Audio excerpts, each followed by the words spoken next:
Hello, you are watching Shalom World News. I'm Rory McLennan coming to you from Glasgow, Scotland.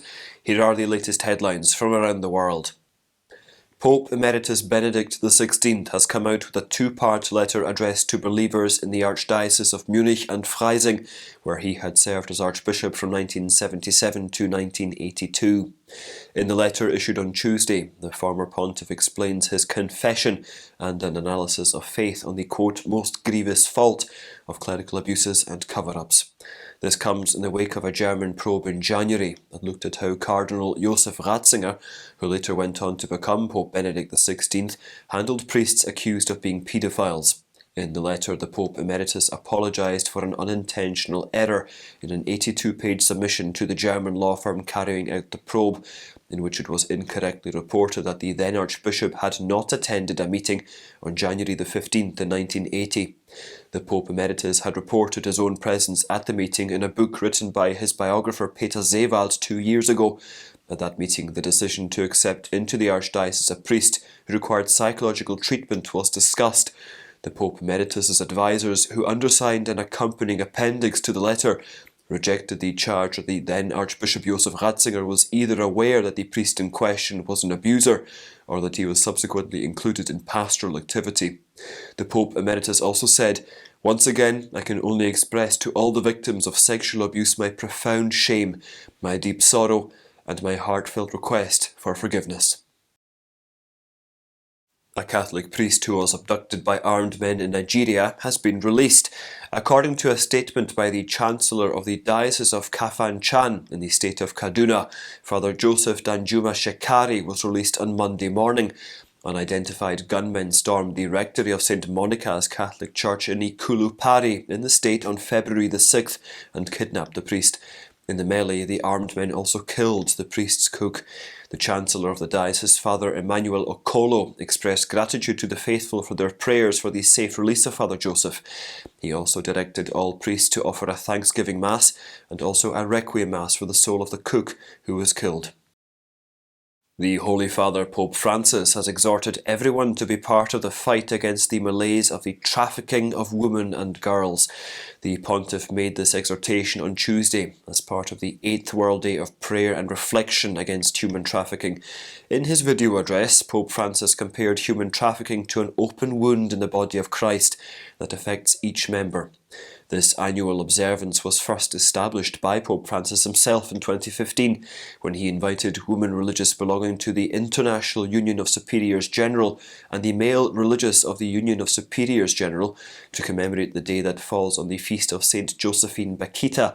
This year's theme for the Day of Prayer was the power of care, women, the economy, and human trafficking. Saint Bakita was sold into slavery as a child in Sudan and later ended up in Italy, where she went on to embrace the faith and become a Canossian nun. There is good news for the Coptic Christian community in Egypt, as from now on, each new urban district built according to guidelines established by the authorities will have its own church. This was confirmed by Coptic Pope Tawadros II on February the 5th, while presiding over the inauguration of a new church in El Salam city in the suburbs of the capital Cairo. This new step is to ensure that all citizens can take part in the religious ceremonies of their own faith without hindrance. Until 2016, the building of new churches was severely restricted by Ottoman-era laws that prohibited Christian places of worship near schools, canals, government buildings and residential areas. During the consecration ceremony, in which 3 altars were dedicated, the Pope expressed his gratitude to President Abdel Fattah al-Sisi, the police and all institutions that helped the community to build the new church in El Salam that is dedicated to the Holy Virgin. The Catholic bishops of European Union member nations have voiced their distress over French President Emmanuel Macron's call to add abortion to the EU Charter of Fundamental Rights. In a statement issued on Tuesday, February the 8th, the Commission of the Bishops' Conference of the European Union pointed out that there was no enshrined right to abortion in European or international law. The bishops said, quote, "Any effort to change this by creating a right to abortion not only goes against fundamental European beliefs and values, but would be an unjust law," devoid of an ethical foundation and destined to be a cause of perpetual conflict among the citizens of the European Union.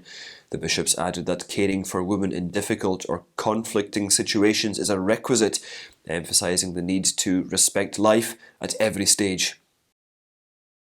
The Archdiocese of Louisville in the US state of Kentucky has got a new shepherd.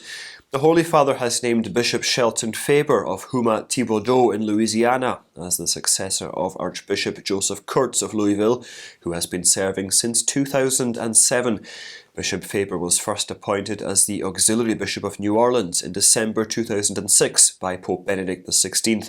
In September 2013, Pope Francis named him as the Bishop of Houma Thibodaux. He is also a member of the United States Conference of Catholic Bishops Committee on Cultural Diversity in the Church.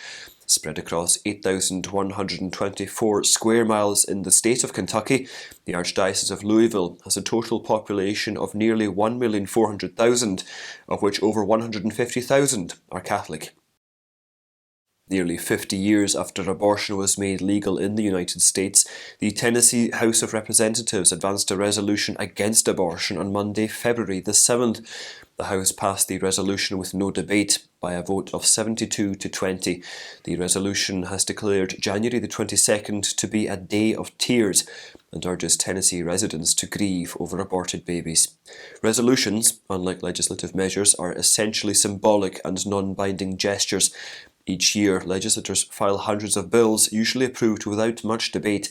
The concept for the Day of Tears comes from a Virginia-based group of the same name and strives to introduce identical legislation across the country on January the 22nd, the day in 1973, when the Supreme Court ruled in Roe v. Wade that abortion is a fundamental right.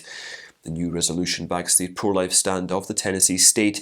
In 2020, State Governor Bill Lee signed a bill that put some of the nation's most restrictive abortion laws in place. A media coalition of the United States and 20 other countries has expressed deep concern over the violation of media freedom in Hong Kong. Formed by governments including those of Australia, Canada, Germany, the United Kingdom and the United States, the Media Freedom Coalition expressed deep concern over the attacks on freedom of the press by Hong Kong and mainland Chinese authorities and the suppression of independent local media in the former British colony. In a notice released on February the 8th, the members of the coalition pointed out the raid and arrest at Stand News offices and the closure of Citizen News. The coalition has called on China to ensure freedom of the press and speech, enshrined in the Sino-British Joint Declaration of 1984, in which the terms of control of Hong Kong were ratified. And those are your latest headlines. Do join us again tomorrow. In the meantime, you can visit swnews.org for more updates. Shalom.